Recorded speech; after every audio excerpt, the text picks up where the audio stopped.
Hi again, welcome back to the Scandinavian History Podcast with me, Michael Schenkman.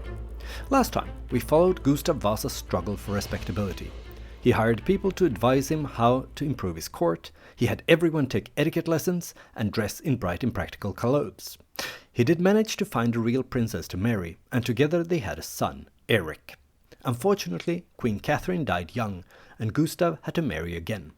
Twice, since also his second wife died young. Thanks to all these marriages, he had plenty of children, both sons who were tasked with running the kingdom, and daughters who could be married off to important people on the continent in order to strengthen Sweden's political position abroad. When Gustav Vasa eventually died in 1560, he was succeeded by his son Eric.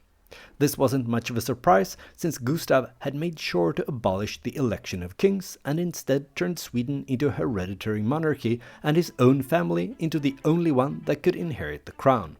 Today, we'll follow Eric's early years as king, in parallel to the early years of the new king of Denmark, Frederick II, who just so happened to be Eric's first cousin.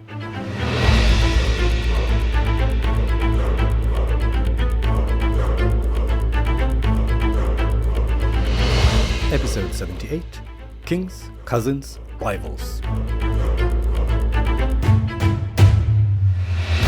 The last episode ended with the death of Gustav Vasa in 1560 and the ascension of his eldest son Eric to the Swedish throne.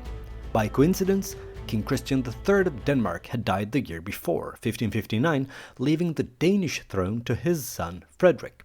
Gustav and Christian had gotten along fairly well and even cooperated in crushing the peasant rebellion led by Niels Dacke. They both shared a cautious outlook on foreign policy, and neither of the two kings had wanted to start a new Scandinavian war. Gustav Vasa had had enough of that sort of thing after the War of Independence in the 1520s, and Christian III had drawn a similar conclusion after he came out on top after the Counts' feud, the largest civil war in Danish history, in the 1530s. Their sons, on the other hand, were a completely different story. The two young kings were both hawkish and proud, nurturing dreams of greatness and glory. Frederick wanted to re-establish the Kalmar Union, and Eric wanted to break Denmark's dominating position in Scandinavia and instead establish Sweden as the leading power in Northern Europe. As I mentioned a minute ago, Frederick and Eric were actually first cousins, because their mothers, Dorothea and Catherine of Saxe-Lauenburg, were sisters.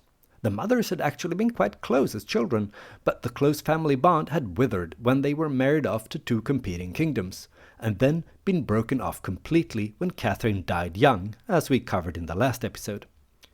Dorothea's son ascended to the Danish throne in 1559 as Frederick II. When he was young, his father wanted him to gain some experience in governing and leadership, so Frederick was put in charge of Malmöhus Castle in Malmö. That way, the prince would be able to try his wings, but he would also just be across the Øresund Strait from Copenhagen if something went seriously wrong and his father would have to step in. It was a sensible plan, but I think it would be fair to say that Frederick didn't do the most of this opportunity. Instead of honing his skills as a leader and politician, the young prince spent most of his time on parties and hunts. He wasn't much for bookish pursuits, young Frederick. To be perfectly honest, he was considered a little dumb, not least because he never learned to read or write particularly well. So he never really learned the art of statesmanship, and his education was patchy at best. But he was pleasant and intelligent. He knew how to make friends and work a room. Basically, everyone who met him liked him. And that can be quite a useful skill to have when you're playing the game of international diplomacy. When Frederick inherited the crown in January 1559, he also inherited his father's Council of the Realm, 24 senior noblemen who more or less could run the country, whoever was on the throne. That came in handy in the beginning, when Frederick II was more or less clueless about how to govern a country. But the new king wasn't going to let his father's old guard run the place forever. Already within a few months of taking over as king, Frederick participated in a war against Dithmarschen. You may remember that a similar campaign had ended in disaster for his great-uncle, King John, but Frederick didn't care, and he didn't listen to the council when they cautioned against the whole thing. Luckily for Frederick, the war was swift and successful, and when he returned home the conquering hero, his self-confidence was strengthened. That weakened his willingness to listen to the old hands on the council with all their boring advice about caution and prudence. Less than a year after Frederick II became king, his Swedish cousin Erik inherited the Swedish crown when Gustav Vasa kicked the bucket. The new Swedish king became known as Erik XIV, based on a history of Sweden penned by the country's last Catholic archbishop, Johannes Magnus. This chronicle, written by Johannes Magnus in exile in Rome, was peppered with a long list of more or less fictitious kings that was supposed to give the impression that Sweden had a far more ancient and glorious past than it really had. In reality, there hadn't been 13 Swedish kings by the name of Erik before Gustav Vasa's son took the throne. At the very best, there had been 8. In fact, not even according to Johannes Magnus's count, Erik should have been number 14, but only 13, since the archbishop didn't count Erik Magnusson, who we met in episode 51, One King, Two Crowns, focusing on his father, the unfortunate Magnus Eriksson, who St. Bridget slandered with such gusto. Anyway, Erik didn't let such petty details as historical accuracy get in the way, and styled himself as Erik XIV, implying a long history for a kingdom in need of some legitimacy in the form of ancient roots. Erik was a real Renaissance prince, learned in history, architecture, literature, law, theology, languages, politics, economics, and astrology. He also took a keen interest in the running of the kingdom. He kept a close eye on all current issues, and he kept a diary in Latin. He knew what a prince was supposed to do, and he was happy to play the part. As king, he reformed the army and the fleet. He invested in roads, mining, and weapons manufacturing because he felt it was far too easy for Sweden's enemies to encircle and isolate her, so the country needed to be self-sufficient. He did not, however, think Sweden needed to be self-sufficient in terms of government. Erik XIV didn't trust the Swedish nobility and made a point of employing foreigners and commoners with no power base of their own to run the bureaucracy, totally dependent on the king. Unfortunately, he lacked his cousin Frederick's ability to appeal to people. Instead, Erik was awkward and thin-skinned, suspicious of everyone, bordering on paranoid, and quick to take offense. He had also inherited the infamous Vasa temper, as we've already seen in the incident at Vadstena, where his sister Cecilia and her paramour got to taste his wrath. One of the things that irked Erik XIV about his cousin Frederick II was that the Danish king was still sporting the 3 crowns, the heraldic symbol of Sweden, in his coat of arms. His ancestors had done so because during the Kalmar Union era they had been kings of Sweden, so then it had been okay. But now Sweden was independent, and the continued Danish use of the Swedish symbol was seen as an act of aggression, a blatant claim to the Swedish crown. It didn't help that King Erik was really into heraldry, making the whole affair personal and extra infected. This wasn't the only example of Erik getting upset about misuse of heraldry. He once had a servant sentenced to death for crimes against the crown because he'd painted the 3 crowns upside down on a door in Stockholm. Already when Gustav Vasa was still king, Erik had advised his father to start a war with Denmark if they didn't drop the 3 crowns. The Danish use of the Swedish symbol had annoyed Gustav Vasa as well, but since he had a sense of proportions that his son and heir lacked, the conflict hadn't been allowed to escalate as long as Gustav was still alive. But now Erik was king, and he felt his and Sweden's honor was at stake. At his coronation, he retaliated against the Danes by adding the traditional heraldic symbols of Denmark and Norway, 3 blue leopards and an axe-wielding lion, respectively, to his own coat of arms.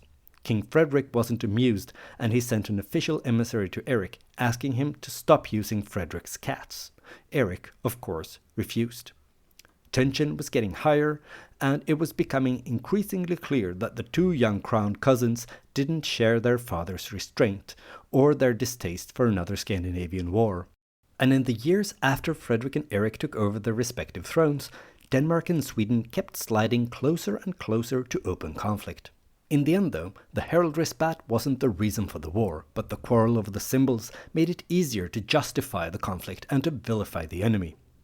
What ignited the spark was the situation in the Baltics, where the continued disintegration of the Teutonic Order was proving too tempting for Erik and Frederick not to get involved. Already in 1560, soon after his successful conquest of Dithmarschen, Frederick II oversaw the Danish conquest of the island of Ösel off the coast of Estonia. But when the Danes were getting ready to get even deeper into the disintegration of the Teutonic Order and carve out an even larger slice of the Baltics for themselves, King Eric of Sweden also intervened and botched Danish plans to take over all of Estonia. This move angered Frederick, who wasn't particularly happy about Swedish expansion in the Baltics in general, since he saw this as Denmark's sphere of influence. So the Danish king sent out feelers to the Russians, the Poles and the Hanseatic League with an offer to join Denmark in a war against Sweden. The Russians didn't bite, but the Poles did. Lübeck also agreed to join the anti-Swedish alliance. The leaders of Lübeck did so because they were upset that Eric had started to interfere with their trade in Russia and had violated their privileges in Sweden. In May, the first movements toward war started. King Eric had managed to secure the arrangement to marry Christina of Hesse, and now a convoy of Swedish ships were on the way to pick her up in Rostock. But the Swedish ships had a hidden agenda as well. They provoked the Danish fleet when they passed it, hoping to trigger a Danish attack, and therefore obtain a reason to declare war. It succeeded, and the Swedes not only got to look like the attacked party, but they also won the skirmish and could bring home 800 Danish prisoners, including the admiral of the fleet and his flagship Hercules. To make sure this wouldn't be an isolated clash, but really the beginning of a war, the Danish prisoners were ritually humiliated by having their heads shaved and being paraded through the streets of Stockholm while people jeered at them. The procession was led by a midget called Hercules, like the captured flagship, who was taunting the prisoners. Meanwhile, in Rostock, the Swedish ships were waiting to bring the king's bride back to Sweden. But she never showed up. The official explanation was that her dress wasn't ready, but in reality, her father didn't like to marry off his daughter to a country that was about to embark on a war with Denmark. The wedding plans were finally killed when the Danes handed over some letters that they had intercepted.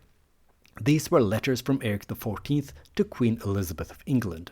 Apparently, he hadn't listened to his father, and he was still trying to convince Elizabeth to marry him.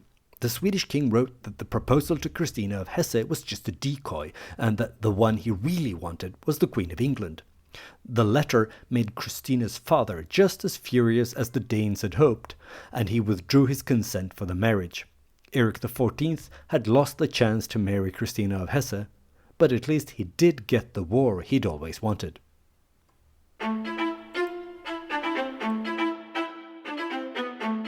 Even though the fighting had already started, war was only officially declared in Stockholm on August 13, 1563. Representatives from Denmark and Lübeck had traveled to Sweden to formally convey their intention to start a war against Sweden. These formal declarations of war were important diplomatic ceremonies and legal documents, a part of the framework of acceptable warfare for many centuries. And King Eric didn't miss this opportunity to show himself from his most formalistic, status-obsessed and tone-deaf side. The Danish herald was allowed to read the declaration of war in the presence of King Eric at the castle, but the guy from Lübeck had to make do with City Hall. Since Eric was a king, he didn't want to receive the declaration of war from Lübeck directly because he thought it was beneath his dignity as a crowned monarch to listen to a missive from a mere city. That's why he was willing to let the Danish herald speak in his presence. After all, he was representing Eric's cousin and equal, King Frederick of Denmark. That way, Eric came off as a stickler for protocol, technically correct but still insulting to the people of Lübeck and slightly ridiculous in the eyes of his own people. Eric in a nutshell, in other words.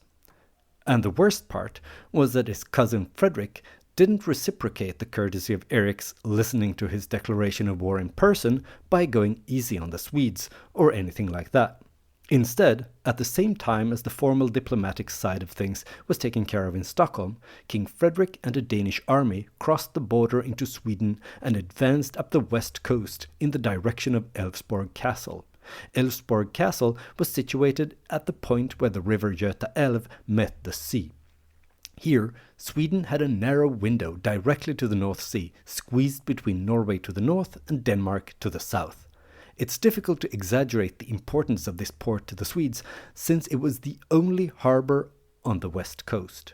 Any ship that wanted to leave or reach Sweden that didn't use this port had to sail through the Öresund Strait, and was therefore at the mercy of the Danes, who controlled that waterway. If the Danes took Älvsborg, and then were to implement a blockade, Sweden would soon run out of all kinds of things that couldn't be produced domestically, perhaps most crucially salt and wine. Salt was obviously of crucial importance because it was needed for food preservation. Conserving food with salt was extra important in an age where refrigeration hadn't been invented yet. So without salt, people wouldn't just suffer from bland food, they would soon starve. In that context, wine may seem like a luxury item that it would be relatively easy to live without. After all, it was only the uppermost echelons of Swedish society that would enjoy a glass of wine with their meals. But the importance of wine wasn't connected to fancy dinners, but rather to the church. Wine was an essential part of the liturgy during communion, and without communion wine, the Swedish people weren't going to be able to receive the blood of Christ, which in turn would mean spiritual starvation and, so they thought, serious consequences after death.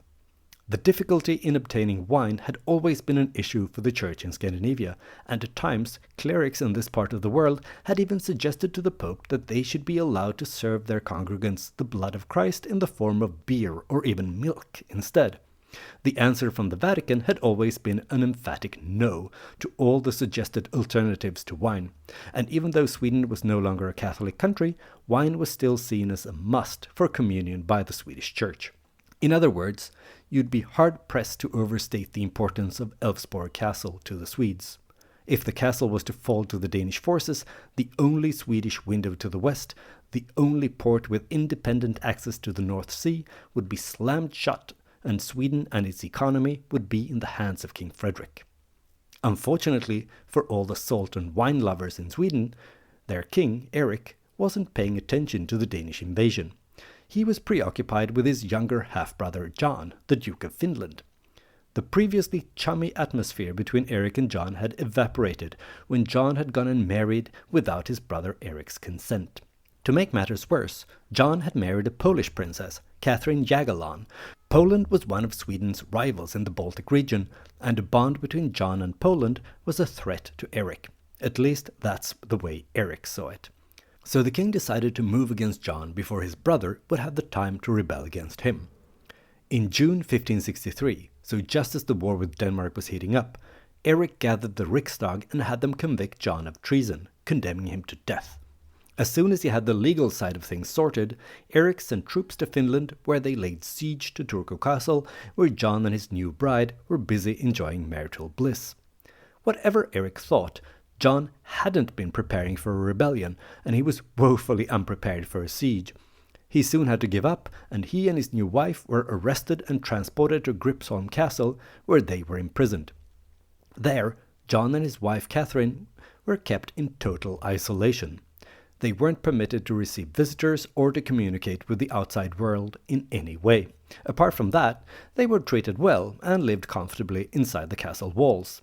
At least as comfortably as you can when your brother has arrested you and isolated you for no apparent reason.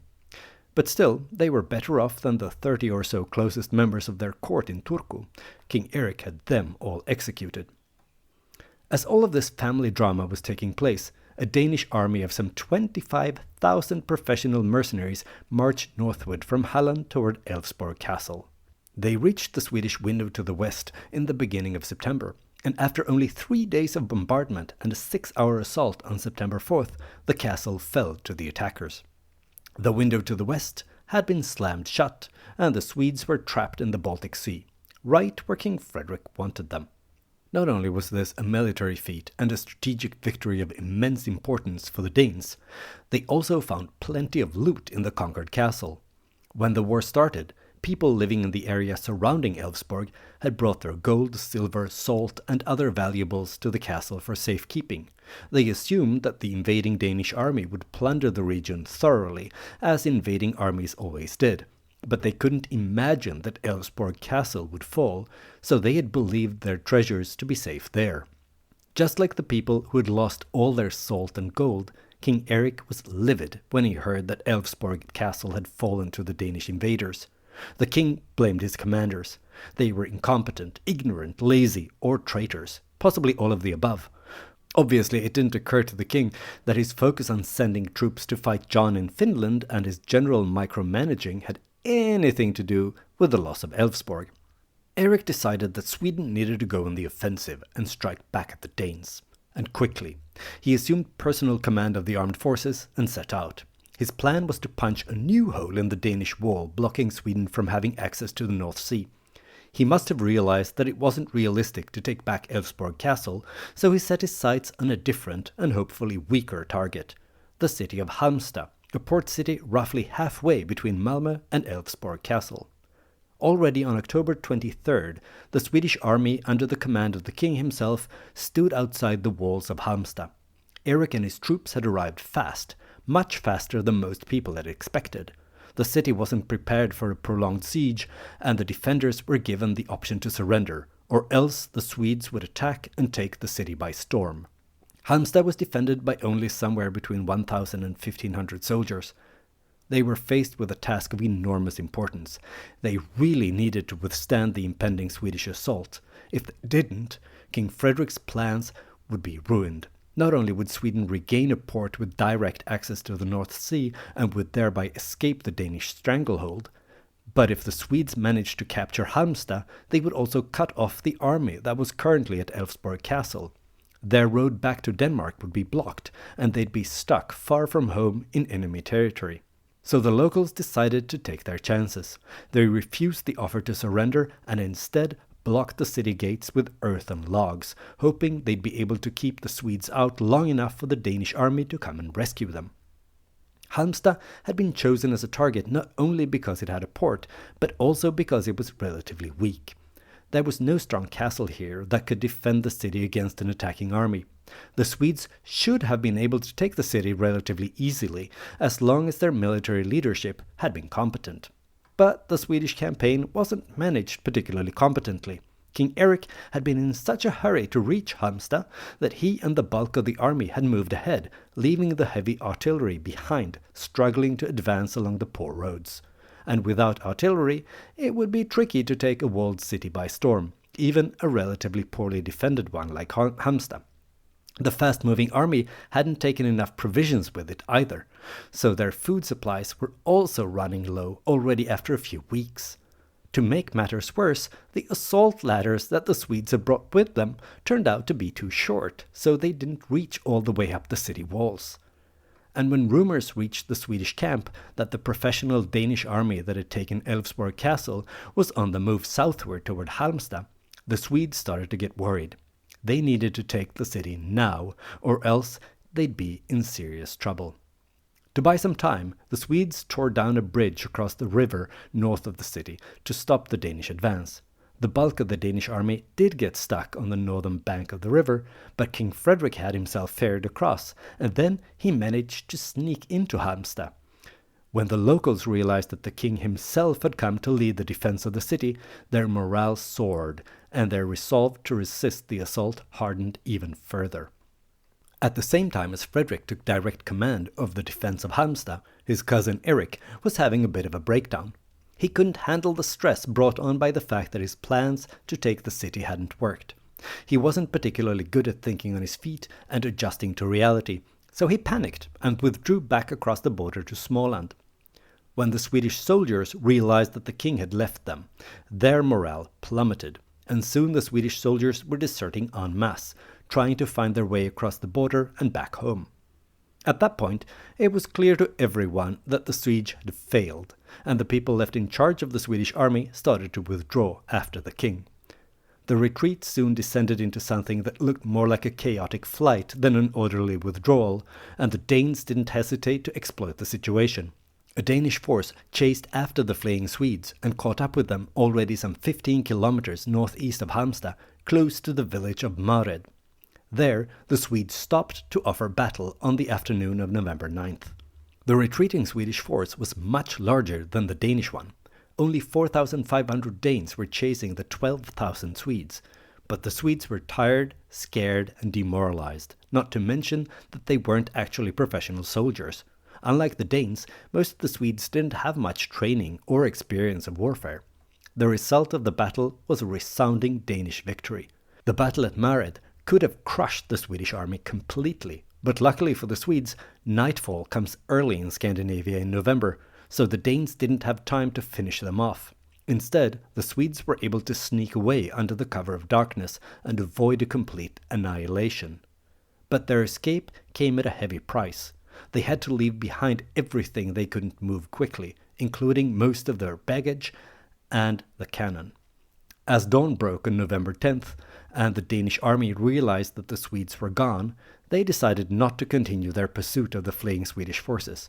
Instead, they gathered up all the loot left behind by the Swedes and went into winter quarter.